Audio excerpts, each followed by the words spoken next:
Welcome to మోస TV. బులెటిన్ల ముందుగా headlines. AP అసెంబ్లీలో ప్రశ్నోత్తరాల్లో అయోమయం. స్పీకర్ అయ్యన్న ఆగ్రహం.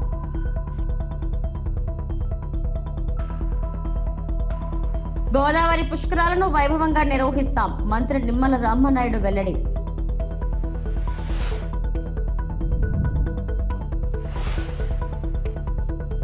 వైసీపీ హయాంలో అవినీతిపై విచారణ జరపాలి. మంత్రి పార్థసారథి.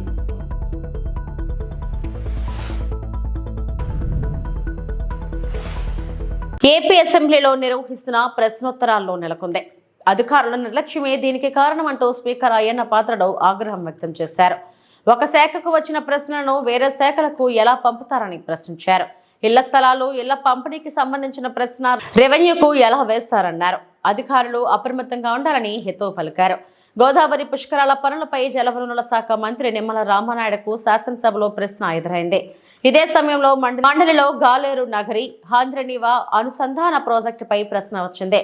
ఒకే మంత్రికి ఉభయ సభల్లో ప్రశ్న ఎలా వేస్తారని అధికారులను స్పీకర్ ప్రశ్నించారు. సభ్యులందరూ గమనించాలండి. 27 నిమిషాలు ఫస్ట్ క్వశ్చన్ ఎట్లా అవుతుందండి అంటే సారీ, ఇప్పుడు వరకు మీకు అవకాశం ఇచ్చాను. మీరు నో సిగ్నేచర్ లేకుండా క్వశ్చన్ వేసే అధికారం మీకు ఎవరు ఇచ్చారండి? అంటే ఫస్ట్ సిగ్నేచర్ ఉన్న వాళ్ళకే అవకాశం ఇస్తాం. ప్లీజ్ ఏమనుకోవద్దు. నెక్స్ట్ మినిస్టర్ గారు, సార్ మీరు మాట్లాడారా? చిన్నదే ఇది అయిపోతుంది. చిన్నదే మీకు వచ్చిందా? ఇక్కడ బి గ్రూప్, ఏ గ్రూప్ లో ఉన్న వాళ్ళకి బి గ్రూప్ లో అవి రిపీట్ అవ్వకూడదు. ఎందుకు వచ్చిందో అది అచ్చినారి గారు,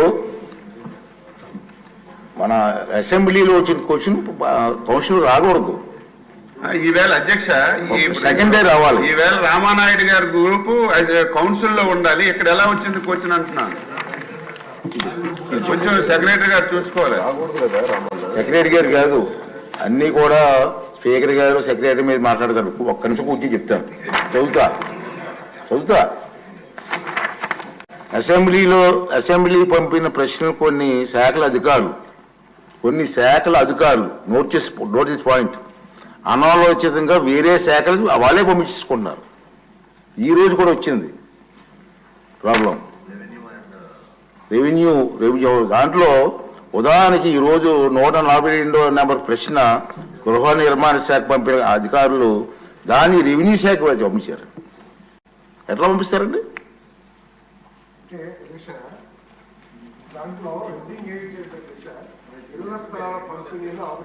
హెడ్డింగ్ ఇచ్చారు అధ్యక్ష.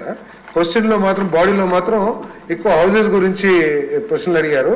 బట్ క్వశ్చన్ హెడ్డింగ్ మాత్రం ఇళ్ల స్థలాల పంపిణీలో అవకతవకలు. నేను కామెంట్ చేయట్లేదు సార్. ఇటువంటి పొరపాట్లు జరగకుండా చూడమంటున్నాను నేను. సార్ మీరు వెళ్ళి పోస్ట్ పోన్ చేయమని పోస్ట్ చేస్తున్నారు. వెళ్ళి ఆన్సర్ తీసి వస్తారా? ముందు ఇచ్చేయమంటారా? మరి ఆ మంత్రి గారు ఒప్పుకుంటారా?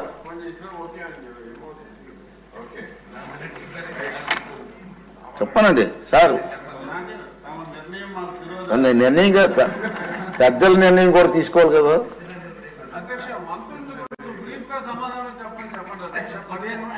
మంత్రులు బాగా చెప్తున్నారండి, మీ సభ్యులే క్వశ్చన్లు ఎక్కువైపోతున్నాయి. సిగ్నేచర్ పెట్టిన వాళ్ళకే అవకాశం ఇస్తామన్న డెసిషన్ తీసుకుందాం. సార్ క్వశ్చన్ నెంబర్ రామనాయుడు గారు, 2027లో జరగబోయే గోదావరి పుష్కరాలను వైభవంగా నిర్వహిస్తామని జలవనరుల శాఖ మంత్రి నిమ్మల రామనాయుడు తెలిపారు. ముందస్తు ప్రణాళికలు లేకుండా పుష్కరాలు నిర్వహించడంతో భక్తులు ఇబ్బందులకు గురవుతున్నారని, ఈసారి ఎలాంటి అవాంఛనీయ ఘటనలు జరగకుండా ఏర్పాట్లు చేయాలని అసెంబ్లీ ప్రశ్నోత్తరాల్లో సభ్యులు అడిగిన ప్రశ్నలకు మంత్రి సమాధానమిచ్చారు. అన్ని శాఖల సమన్వయంతో పుష్కరాలు నిర్వహిస్తామని, ఘాట్ల సంఖ్యను పెంచుతామన్నారు. గంగా నది తర్వాత అత్యంత పేరుగాంచినటువంటి నది మన గోదావరి నది. అందుకే దీన్ని దక్షిణ గంగా అని కూడా మనం పిలుస్తూ ఉంటాం అధ్యక్ష. ఏదైతే 12 సంవత్సరాలకు వచ్చేటువంటి ఈ గోదావరి పుష్కరాలు ఏవైతే ఉన్నాయో, మరి బృహస్పతి ఒక్కొక్క ఏడాది ఒక్కొక్క రాశిలో ఉంటూ సింహరాశిలోకి ప్రవేశించినప్పుడు ఈ 12 సంవత్సరాలకు ఒకసారి పుష్కరాలు మనకు వస్తూ ఉంటాయి అధ్యక్ష.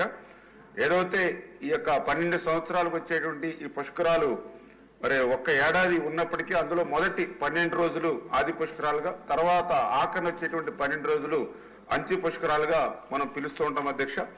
ఈ రకంగా ప్రతి నిత్యం కూడా వేదంలా ఘోషించేటువంటి గోదావరి నది పుష్కరాల్లో మరింత దైవత్వాన్ని పొందుతుందనే విషయాన్ని కూడా మనం చూస్తున్నాం అధ్యక్ష. అటువంటి పుష్కరాల్ని అత్యంత ఘనంగా నిర్వహించాలి, భక్తి శ్రద్ధలతో ప్రజల విశ్వాసాలకు అనుగుణంగా నిర్వహించాలనేటువంటి ఆలోచనతోటే గతంలో ముఖ్యమంత్రిగా చంద్రబాబు నాయుడు గారు ఆ రోజు 2003 సంవత్సరంలోను అదేవిధంగా 2015 సంవత్సరంలోనూ కూడా ఈ యొక్క గోదావరి పుష్కరాలను అత్యంత ఘనంగా మన రాష్ట్రంలో నిర్వహించినటువంటి పరిస్థితి కూడా మీ దృష్టికి తీసుకొస్తున్నాను అధ్యక్ష. అదేవిధంగా రేపు 2027లో వచ్చేటువంటి గోదావరి పుష్కరాలకు కూడా మరి ఇప్పుడే గౌరవ సభ్యులు చెప్పినట్లుగా మరి అది ఒక్క ఇరిగేషన్ శాఖకు సంబంధించినటువంటి మాత్రమే కాకుండా, ఎందుకంటే ఇరిగేషన్ శాఖకు సంబంధించి ఏవైతే ఆ యొక్క గోదావరి నది ప్రాంతంలో వచ్చేటువంటి ఘాట్స్ ఏవైతే ఉన్నాయో అవి పంచాయతీరాజ్ నుంచి కానీ లేదా అక్కడ మున్సిపల్ అడ్మినిస్ట్రేషన్ నుంచి కానీ వచ్చేటువంటి ప్రతిపాదనలు ప్రకారం ఘాట్స్ నిర్మాణం చేయడం వరకు కూడా ఇరిగేషన్ శాఖ బాధ్యత తీసుకుంటారు అధ్యక్ష. మిగిలినటువంటి ఏవైతే ఇప్పుడు సభ్యులు చెప్పినటువంటి లా అండ్ ఆర్డర్ కానీ అదేవిధంగా మరి drinking water, food, sanitation, mobile health clinics, traffic and control arrangements, security, electricity, cultural programmes, internal roads, ఇవన్నీ కూడా అన్ని డిపార్ట్మెంట్లో లింక్ అయి ఉంది అధ్యక్ష. ఖచ్చితంగా ఇవన్నీ కూడా గౌరవ ముఖ్యమంత్రి గారు చంద్రబాబు నాయుడు గారు ఆధ్వర్యంలో అధ్యక్షతన అన్ని డిపార్ట్మెంట్స్ తోటి కూడా ఒక రివ్యూ మీటింగ్ తీసుకుని గౌరవ సభ్యులు చెప్పినట్లుగా, ఎందుకంటే వాస్తవం అధ్యక్ష లాస్ట్ టైం కూడా 2015లో ఒక 4 నెలల ముందే ఆ ఘాట్స్ ప్రతిపాదన రావడం జరిగింది అధ్యక్ష. ఆ 3-4 నెలల్లోనే టెండర్స్ పిలిచి వర్క్స్ కంప్లీట్ చేయడానికి దాంట్లో నాణ్యత కానీ ఇతరత్ర ఇబ్బందులు కూడా కొన్ని తలెత్తిన మాట వాస్తవం. అంచేత అటువంటి పరిస్థితులు తలెత్తకుండా ఈసారి ఖచ్చితంగా మరి ముందుగానే ముఖ్యమంత్రి గారి సమక్షంలో ఏర్పాట్లు చేస్తామని మీ ద్వారా కూడా మరి తెలియజేసుకుంటూ, అదేవిధంగా భక్తి శ్రద్ధలతో గోదావరి పుష్కరాలు నిర్వహిస్తూ ఏదైతే గోదావరి హారతి కూడా అధ్యక్ష, ఎందుకంటే ఆ రోజు 2015 నుంచి ఈ యొక్క ప్రతి రోజు కూడా సాయంత్రం గోదావరి హారతి ఆ రోజు ఆంధ్రప్రదేశ్ ప్రభుత్వం మరి చేపట్టింది అధ్యక్ష. ఏదైతే 75% దేవాదాయ శాఖ అదేవిధంగా 25% బుద్ధవరపు చారిటీ వాళ్ళు ఎవరైతే ఉన్నారో వాళ్ళ ద్వారా ఆ యొక్క గోదావరి హారతి నిర్వహిస్తున్నాం అధ్యక్ష. దురదృష్టం ఏంటంటే మొన్న 2021 సంవత్సరంలో ఈ ప్రభుత్వం వచ్చిన తర్వాత దానికి నిధులు విడుదల చేయకుండా కనీసం కరెంటు బిల్లులు కూడా కట్టనటువంటి పరిస్థితిలో ఆ గోదావరి హారతి నిలిచిపోయినటువంటి పరిస్థితి అధ్యక్ష. ఎందుకంటే ఏదైతే మనందరం కూడా పంచభూతాలుగా ఏదైతే గాలి, నీరు, అగ్ని, ఆకాశం, భూమి ఇవన్నీ పంచభూతాలుగా మనం కొలుస్తూ ఉంటాం అధ్యక్ష. అందులో కూడా ప్రత్యేకించి నీరు అంటే సకల జీవరాశులకి ఆధారం అధ్యక్ష. అటువంటి నీరుని మనం పూజించేటువంటి సంస్కృతి సాంప్రదాయాల మీద కూడా గత ప్రభుత్వం దాడి చేసింది అధ్యక్ష. ఈ రోజు ఈ ఎన్డీఏ ప్రభుత్వం వచ్చిన తర్వాత మళ్ళీ మొన్న గోదావరి హారతిని కూడా పునరుద్ధరించింది ఎన్విరాన్మెంట్ డిపార్ట్మెంట్ అని చెప్పేసి కూడా మీ ద్వారా తెలియజేసుకుంటాను. గత వైసీపీ ప్రభుత్వ అనాలోచిత నిర్ణయాల వల్ల హౌసింగ్ ప్రోగ్రాం అస్తవ్యస్తమైందనేది వాస్తవం. ఇళ్ల స్థలాల ఎంపికలో, లేఅవుట్ ప్రిపరేషన్, ఇళ్ల స్థలాల కేటాయింపులో రూల్స్ ఫాలో అవ్వకుండా గత వైకాపా నేతలు ఇష్టానుసారంగా చేశారు. వీటినన్నిటిపై ఎంక్వైరీ వేయడం జరిగింది. నాడు ఇళ్ల స్థలాల విషయంలో గొప్పలు చెప్పి ఊకదంపుడు ఉపన్యాసాలు చెప్పిన జగన్మోహన్ రెడ్డి అర్హత ఉన్న తెలుగుదేశం, జనసేన పార్టీలకు చెందిన వారికి ఇల్లు శాంక్షన్ అయినప్పటికీ ఇల్లు ఇవ్వలేదు. వీటి మీద కూడా చట్టపరమైన చర్యలు తీసుకుంటాం అని మంత్రి కొలుసు పార్థసారథి అన్నారు. గత ప్రభుత్వం యొక్క అనాలోచిత నిర్ణయాల మూలంగా అధ్యక్ష హౌసింగ్ ప్రోగ్రాం అంతా కూడా కొంచెం అస్తవ్యస్తంగా అయిన మాట వాస్తవం అధ్యక్ష. ఇళ్ల స్థలాల ఎంపికలో కానివ్వండి, లేఅవుట్ ప్రిపరేషన్లో కానివ్వండి, లేదు ఇళ్ల స్థలాల కేటాయింపులో కానివ్వండి, ఒక రూల్స్ కానివ్వండి లేదా టౌన్ ప్లానింగ్ యొక్క రూల్స్ని అమలు చేయడంలో కానీ ఎక్కడొక్కడ వాటిని ఫాలో కాకుండా వాళ్ళు ఇష్టం వచ్చిన రీతిలో చేసిన మాట వాస్తవం అధ్యక్ష. వీటన్నిటి మీద కూడా రెవెన్యూ డిపార్ట్మెంట్ చెప్పినట్లు వీటన్నిటి మీద కూడా ఎంక్వైరీ చేశారని చెప్పేసి రెవెన్యూ శాఖ వారు కూడా చెప్పారు అధ్యక్ష. ఆ రిపోర్ట్ రాగానే తప్పకుండా గౌరవ సభ్యులందరూ కూడా తెలియజేస్తాం అధ్యక్ష. కానీ కొత్త విషయాలు కూడా వస్తాయి అధ్యక్ష.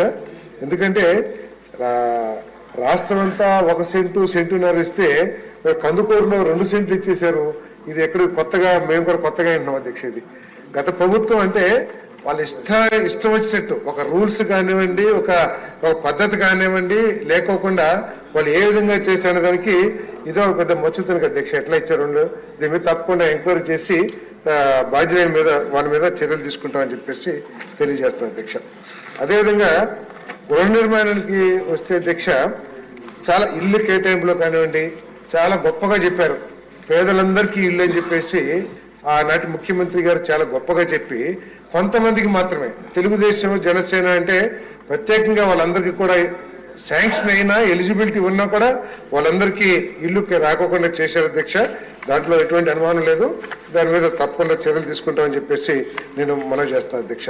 కృష్ణా జిల్లా గన్నవరం పోలీస్ స్టేషన్ ఎదుట కొనసాగుతున్న వైఎస్ఆర్సీపీ శ్రేణుల ఆందోళన. తెల్లవారుజామున ఎంపీపీ అనగాని రవితో పాటు 8 మంది గన్నవరం వైసీపీ నేతలను అరెస్టు చేసిన పోలీసులు. ఉదయం నుంచి స్టేషన్ల చుట్టూ తిప్పుతున్న పోలీసులు. కోర్టులో ప్రవేశపెడుతున్నామంటూ 3 గంటల హైడ్రామా నడిపిన పోలీసులు. కోర్టు సమయం దాటిపోయిన తర్వాత వైసీపీ నేతలను గన్నవరం పోలీస్ స్టేషన్ కు తీసుకొచ్చిన పోలీసులు. సాయంత్రం 7:30 గంటల నుంచి గన్నవరం పోలీస్ స్టేషన్ లో వైసీపీ నేతలు మరోమారు వేరే చోటకు వైసీపీ నేతలను తరలించేందుకు సిద్ధమవుతున్న పోలీసులు. పోలీసుల తీరుపై గన్నవరం వైసీపీ నేతల కుటుంబ సభ్యులు ఫైర్. అసలు ఏ కేసులో అరెస్టు చేశారో చెప్పడం లేదంటూ ఆగ్రహం. పోలీసుల తీరుపై అనుమానం వ్యక్తం చేస్తున్న గన్నవరం వైసీపీ నేతల కుటుంబ సభ్యులు. పార్టీలు కూడా ఆ వ్యక్తి అలాంటాడు. మీరు రెడ్ బుక్ లో ఎక్కించే వ్యక్తి కాదుగా. మీరు రెడ్ బుక్ లో ఎక్కించే వ్యక్తి అయితే కాదాయన. అదే ఆ కుటుంబాలు 13 గ్రామాలు అడుగుతారా 14 గ్రామాలు అడుగుతారా ఆ వ్యక్తి గురించి అడగండి.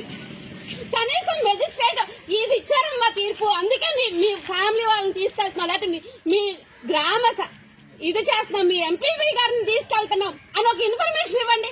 ఇంతవరకు ఆ ఇన్ఫర్మేషన్ అనేది లేదు. అసలు కేసు ఏం హడావుడి అసలు మీరందరూ బయటకు వెళ్ళండి.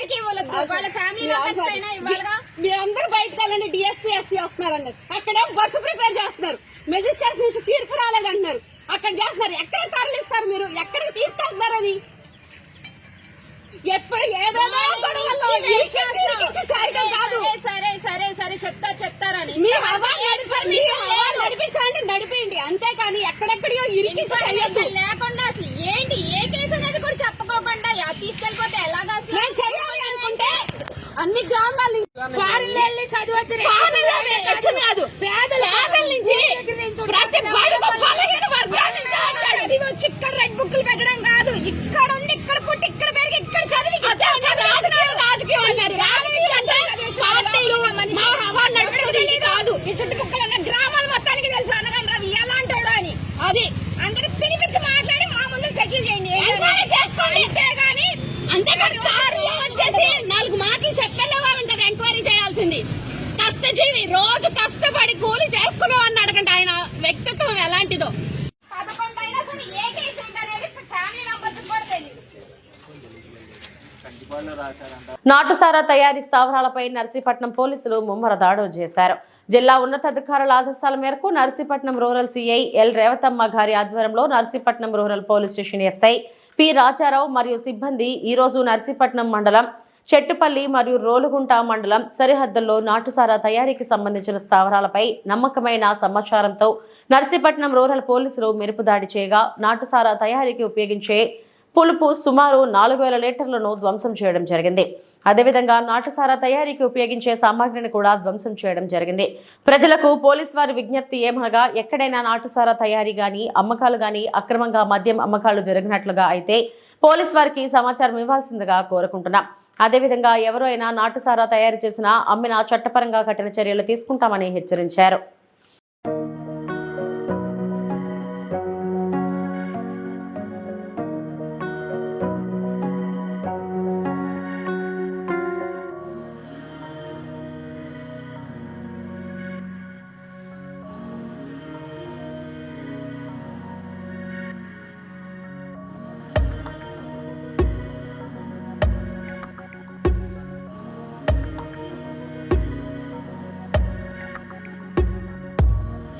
ప్రజలపై భారాలు మోపే విద్యుత్ ట్రూ యాప్ ఛార్జీలు రద్దు చేయాలని, స్మార్ట్ మీటర్ల బిగింపు అప్పాలని సిపిఎం జిల్లా కార్యదర్శి వర్గ సభ్యులు పి తేజస్వరరావు ప్రభుత్వాన్ని డిమాండ్ చేశారు.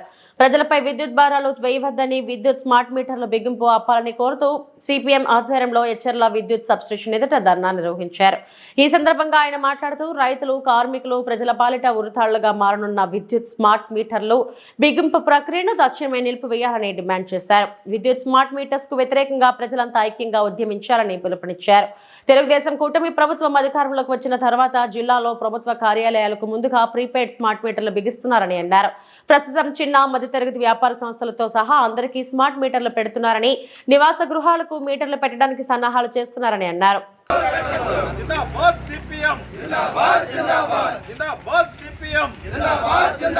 విద్యుత్ భారాలు వేయొద్దు. మనం రీఛార్జ్ చేసుకుంటే మొబైల్ ఫోన్ ఏ రకంగా అయితే రీఛార్జ్ చేస్తామో ఆ పద్ధతిలో 1000-500 రూపాయలు మనం రీఛార్జ్ చేసుకుంటే ఎన్ని యూనిట్లు అయితే వాడతామో అంతవరకు కరెంట్ వస్తుంది. తర్వాత మనకి ఎటువంటి సమాచారం లేకుండానే డైరెక్ట్గా కరెంట్ ఆగిపోతుంది. మరో దుర్మార్గం ఏంటంటే ఈరోజు మనం వాడే బిల్లుకి ప్రతి నెల కూడా అదనంగా అంటే ఉదయం వాడే కరెంటు ఛార్జీ వేరే, రాత్రి సాయంత్రం 6 నుంచి 9 వరకు వాడే కరెంటు ఛార్జీ వేరే. ఆ రకంగా అంటే ఎక్కువ విద్యుత్ వినియోగం వాడే టైంలో పీక్ అవర్స్ అంటారన్నమాట. ఆ టైంలో కరెంట్ ఛార్జీ అదనంగా పెంచాలని చెప్పి ఈ రకంగా దుర్మార్గంగా ఈ విద్యుత్ తాలూకా భారాలు 20,000 కోట్ల రూపాయలు ప్రజల మీద వచ్చే నెలను కూడా భారాలు వేయడానికి సంబంధించి ప్రభుత్వం ఇప్పటికే నిర్ణయం చేసింది. దానివల్ల ఇప్పటికే ఆయిల్ అలాగే పప్పులు ఉప్పుల ధరలన్నీ కూడా ఆకాశాన్ని అంటున్న నేపథ్యంలో ధరలను అదుపు చేస్తామని చెప్పి హామీ ఇచ్చి ఈరోజు అధికారంలోకి వచ్చినటువంటి కేంద్రంలో బీజేపీ ప్రభుత్వం కానీ రాష్ట్రంలో కూటమి ప్రభుత్వం కానీ రెండు కూడా ఏంటంటే తెలంగాణ రాష్ట్రంలో ప్రజాపాలన ప్రారంభించి ఏడాది పూర్తి చేసుకున్న సందర్భంగా సాంస్కృతిక శాఖ ఆధ్వర్యంలో నిర్వహిస్తున్న ప్రజాపాలన విజయోత్సవ కళాయాత్రను విజయవంతం చేయాలని వనపర్తి జిల్లా కలెక్టర్ ఆదర్శ్ సురభి కోరారు. ప్రజాపాలన ద్వారా ప్రజలకు అభివృద్ధి సంక్షేమ కార్యక్రమాలు చేపడుతూ ఏడాది పూర్తి అగుచున్న సందర్భంగా ప్రభుత్వ ఆదేశాల మేరకు జిల్లాలో నవంబర్ 19 నుండి డిసెంబర్ 7 వరకు ప్రజాపాలన విజయోత్సవ కళాయాత్ర నిర్వహించడం జరుగుతుందని జిల్లా కలెక్టర్ ఆదర్శ్ సురభి అన్నారు. మంగళవారం అదనపు కలెక్టర్ స్థానిక సంస్థలు సంచిత్ గంగ్వార్, అదనపు కలెక్టర్ రెవెన్యూ జి వెంకటేశ్వర్లతో కలిసి ఐడిఓసి ప్రాంగణం నుంచి ప్రజాపాలన విజయోత్సవ కళాయాత్రను జెండా ఊపి ప్రారంభించారు. ఈ సందర్భంగా కలెక్టర్ మాట్లాడుతూ జిల్లా పౌర సంబంధాల అధికారి సాంస్కృతిక శాఖ ఆధ్వర్యంలో ప్రజాపాలన విజయోత్సవ కళాయాత్ర చేపట్టడం జరిగిందన్నారు. ప్రజాపాలన ద్వారా ప్రభుత్వం చేపడుతున్న అభివృద్ధి సంక్షేమ పథకాలపై ప్రజలకు ఆటపాటల ద్వారా ప్రజలకు అవగాహన కల్పించేందుకు తెలంగాణ సాంస్కృతిక శాఖ కళాకారులు నవంబర్ 19 నుండి డిసెంబర్ 7 వరకు రోజుకు 3 ప్రోగ్రాములు చొప్పున 57 ప్రోగ్రాములు చెప్పనున్నట్లు తెలిపారు. అందరికీ నమస్కారం. మన ప్రజాపాలన విజయోత్సవాల సెలబ్రేషన్స్ కోసం మన కళా బృందం తెలంగాణ సాంస్కృతిక సమితి ద్వారా ప్రతి ఊరికి ప్రతి మండలానికి వాళ్ళు రీచ్ కావాలి. మన ప్రభుత్వం యొక్క స్కీమ్లు ప్రభుత్వం యొక్క ఉద్దేశాలు కూడా ప్రజలందరికీ తెలపాలి. ఈ 1 సంవత్సరం పూర్తయిన సందర్భాల్లో దాని కొరకు డిపిఆర్ఓ గారు మన ఆఫీషియల్స్ అందరూ కలిసి ఒక మంచి వెహికల్ని హైర్ చేసుకొని ఊరికి వెళ్ళి మన కళాకారులు అక్కడ మన స్కీమ్స్ గురించి మాట్లాడడం ఇంకా పాటలు పాడడం జరుగుతుంది. దీంట్లో కూడా ప్రజలు భాగస్వాములై వాళ్ళందరూ కూడా పాల్గొనాలని కోరుతున్నాం. అదే విధానంగా 6 డిసెంబర్కు నాగరాజు గారి టీం కూడా మన వనపర్తి జిల్లాకి రావడం జరుగుతుంది. ఆ రోజు కూడా ప్రజలందరూ వచ్చి ఇంత మంచి కల్చరల్ ప్రోగ్రామ్ని సక్సెస్ఫుల్ చేయాలని అందరితో కోరుతున్నాం. అన్నమయ్య జిల్లా రైల్వే కోడూరు నియోజకవర్గం పుల్లంపేటలోని మండలంలోని అప్పయ్య రాజుపేట రైల్వే గేటు వద్ద లో లెవెల్ బ్రిడ్జ్ కడుతున్నారు. రైల్వే లైన్ కింద తీసిన మట్టి రోడ్డు మీదకు వేయడం వలన రోడ్డు చాలా ఇరుకుగా తయారైంది. ఒక పక్క వర్షం పడటం వలన రోడ్డు మీద గుంతలు, ఒక పక్క రైల్వే కాంట్రాక్టర్లు వేసిన మట్టితో రోడ్డు చాలా ఇరుకైపోయింది. అనంతంపల్లె మల్పు నుండి రామక్కపల్లె గ్రామం వద్ద వరకు ఇప్పటికీ సుమారు 30-40 యాక్సిడెంట్ వరకు జరిగి ఉంటాయి. యాక్సిడెంట్ జరిగిన ప్రతి ఒక్కరు కూడా మరణించవలసిందే. దీనిని ప్రభుత్వం వారు యాక్సిడెంట్ జోన్ గా పరిగణలోకి తీసుకోవాలి. ఈ ఇరుకుదారిలో ప్రస్తుతం వాహనాలు ఎల్ఈడి లైట్లు బల్బుల వలన ఎదురుగా వస్తున్నటువంటి ఏ వాహనం మనిషి కానీ వాహనాలు కానీ నిలబడి ఉన్న వాహనాలు కానీ ఏవి కూడా కనపడవు. 16వ తేదీ శనివారం గుర్తు తెలియని వాహనం ఢీకొని వ్యక్తి మృతి చెందాడనే విషయం అందరికీ తెలిసిందే. ఈ విధంగా చాలా యాక్సిడెంట్లు అయ్యాయి. దీనిని వెంటనే గవర్నమెంట్ వారు చర్య తీసుకోకపోతే ఎంతమంది ప్రాణాలు గాలలో కలిసిపోతాయో అని ప్రజలు విశ్లేషకులు భావిస్తున్నారు.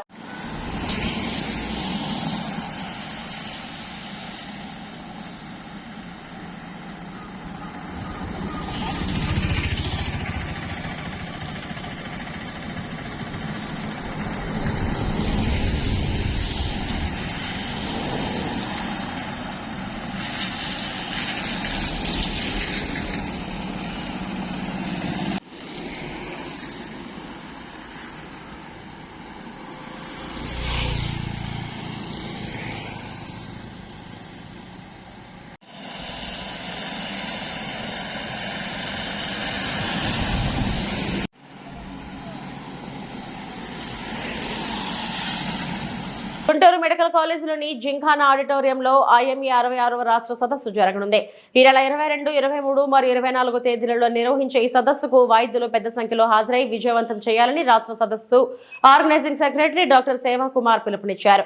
సుమారు 16 సంవత్సరాల తర్వాత మళ్లీ గుంటూరులో సదస్సును నిర్వహిస్తున్నామని తెలిపారు. కార్యక్రమానికి ముఖ్య అతిథులుగా కేంద్ర గ్రామీణ అభివృద్ధి టెలికమ్యూనికేషన్ల మంత్రి డాక్టర్ పెమ్మసాని చంద్రశేఖర్, IMA జాతీయ అధ్యక్షులు డాక్టర్ అశోకన్ తదితరులు హాజరవుతారని పేర్కొన్నారు. Welcome and thank you. Already మా కిషోర్ గారు చెప్పినట్లు రాష్ట్ర స్థాయి వార్షిక సమావేశం 66వ సమావేశం గుంటూరు జింఖానా ఆడిటోరియంలో 22, 23, 24 తారీఖుల్లో జరుగుతుంది. ఇవాళ ప్రెస్ మీట్ పెట్టింది ఆ కాన్ఫరెన్స్ యొక్క ముఖ్య విశేషాలు తెలియజేయడానికి. సో దీనికి రాష్ట్రం అన్ని వైపుల నుంచి 1500 పైన డాక్టర్లు డెలిగేట్స్గా హాజరవబోతున్నారు. అంతేకాకుండా పీజీస్ కూడా ఎడ్యుకేషన్కి సంబంధించిన కాన్ఫరెన్స్ కాబట్టి వాళ్ళు కూడా ఇన్వైట్ చేశాము. అట్లానే స్టేట్కి సంబంధించిన కార్యవర్గ సభ్యులు, స్టేట్ వర్కింగ్ కౌన్సిల్ మెంబర్స్ అందరూ స్టేట్ కౌన్సిల్ సమావేశం జరుగుతుంది. అట్లానే ఇనాగ్రేషన్ అండ్ ఇన్స్టలేషన్ సెరమనీలో నూతన కార్యవర్గం ప్రమాణ స్వీకారం చేస్తారు. ఈ యొక్క కాన్ఫరెన్స్లో చాలామంది మంచి స్పీకర్స్ త్రూఅవుట్ ద స్టేట్, బాగా సీనియర్స్, ఎమినెంట్ స్పీకర్స్, అన్ని విభాగాలకు సంబంధించిన డాక్టర్స్ చేత దాదాపు 40 టాపిక్స్ మీద కంటిన్యూస్ మెడికల్ ఎడ్యుకేషన్ ప్రోగ్రామ్. మాజీ ఎమ్మెల్యే గణేష్ ఆరోపణలపై టీడీపీ పట్టణ కార్యదర్శి గవిరెడ్డి రమణ ఘాటైన ఎదురుదాడి. మాజీ ఎమ్మెల్యే గణేష్ శాంతి భద్రతల గురించి మాట్లాడటం విడ్డూరంగా ఉందని ఆయన చేసిన ఆరోపణలపై టీడీపీ పట్టణ ప్రధాన కార్యదర్శి గవిరెడ్డి వెంకటరమణ ఘాటుగా స్పందించారు. గవిరెడ్డి వెంకటరమణ మాట్లాడుతూ హత్యలు చేసిన వారిని వెనక పెట్టుకుని హత్యల గురించి మాట్లాడటం విడ్డూరంగా ఉంది అన్నారు. కరోనా సమయంలో మాస్క్ అడిగినందుకు ఒక దళిత డాక్టర్ని చిత్రహింసలకు గురిచేసి హత్య చేసిన ఘటనను మర్చిపోయారా అని ప్రశ్నించారు. హత్యకు గురైన డాక్టర్ సుధాకర్ తల్లి వద్ద ఈ విషయం గురించి అడిగితే దానికి బాధ్యులెవరో బయటపడుతుంది. ఒక వివాహితను మోసం చేసి బంగారు నగలు దోచుకుని తిరిగి ఇంటికి దింపిన వ్యక్తిని పక్కన ఉంచుకున్న సంగతి మర్చిపోయారా? మీ ప్రభుత్వ హయాంలో ఏలేరు కాలువలో నాతవరంకు చెందిన చీపురుపల్లి కళ్యాణ్ను కాళ్ళు చేతులు కట్టి పడేసిన ఘటనలో మీ పాత్ర లేదా అని ప్రశ్నించారు. ఆ కేసును నీరుగార్చిన వారు మళ్ళీ ఎవరు అని విమర్శలు గుప్పించారు. అందరికీ నమస్కారం అండి. ఈరోజు నర్సీపట్నం మాజీ ఎమ్మెల్యే పెట్ల ఉమాశంకర్ గణేష్ ఒక ప్రెస్ మీట్ ద్వారా హత్యల కోసం, శాంతి భద్రతల కోసం మాట్లాడడం అన్నది చాలా విడ్డూరంగా ఉన్నదండి. ఆయన హత్యలు చేసినటువంటి వారిని వెనకాలను పెట్టుకొని హత్యల గురించి మాట్లాడడం అనేది ఇంకా హాస్యాస్పదంగా ఉందండి. ఇక అయ్యా గణేష్, నేను ఒక విషయం మీకు చెప్పదలుచుకుంటాను. నేను కరోనా సమయంలో నీవు ఏదైతే మాస్క్ ఉందో ఆ మాస్క్ ఇవ్వలేదని అడిగినందుకు ఒక దళిత డాక్టర్ని చిత్రహింసలు చేసి ఆయనమో నీ యొక్క కార్యాలయంగా రప్పించుకొని ఆయనతో బలవంతంగా రాయించుకొని ఆయన చిత్రహింసలు చేసి చంపేసిన దాంట్లో నీ యొక్క పాత్ర ఉందని చెప్పేసి ఆ తల్లి తాలూకా గోడు ఒకసారి వినవయ్యా నువ్వు. ఇక ఇంకొక విషయం ఏంటంటే, నీ ప్రభుత్వంలో ఒక చీపురుపల్లి కళ్యాణ్ రాజు అనే యువకుడు ఏలేరు కాలువలో కాళ్ళు చేతులు కట్టేసి ఏలేరు కాలువలో చంపి పడేస్తే ఇప్పటి వరకు అది ఎవరు చేశారు, ఏమి చేశారనేది కనీసం ఎంక్వైరీ చేయించి ఆ విషయాన్ని ప్రజలకు తెలియజేసావయ్యా గణేష్. నువ్వు ఎందుకు చేయలేదు? నువ్వు ఎందుకు చేయలేదంటే అందులో నీ యొక్క పాత్ర ఉన్నది, అందువల్లే చేయలేదు. ఇప్పుడు మా ప్రభుత్వం అధికారంలోకి వచ్చింది, దాని తాలూకులో ఎవరైతే ఉన్నారో వారందరినీ కూడా శిక్షిస్తామని చెప్పేసి ఈ సందర్భంగా నేను తెలియజేస్తున్నానండి. ఇంకా అంతకంటే ఇంకో మూడో విషయం ఏంటంటే, నీ పార్టీ తాలూకా ముఖ్య నీ యొక్క అనుచరుడు. ఇవి ఇప్పటివరకు నా బులెటిన్ అప్డేట్స్. మరిన్ని వార్తా విశేషాల కోసం చూస్తూనే ఉండండి. నమస్తే.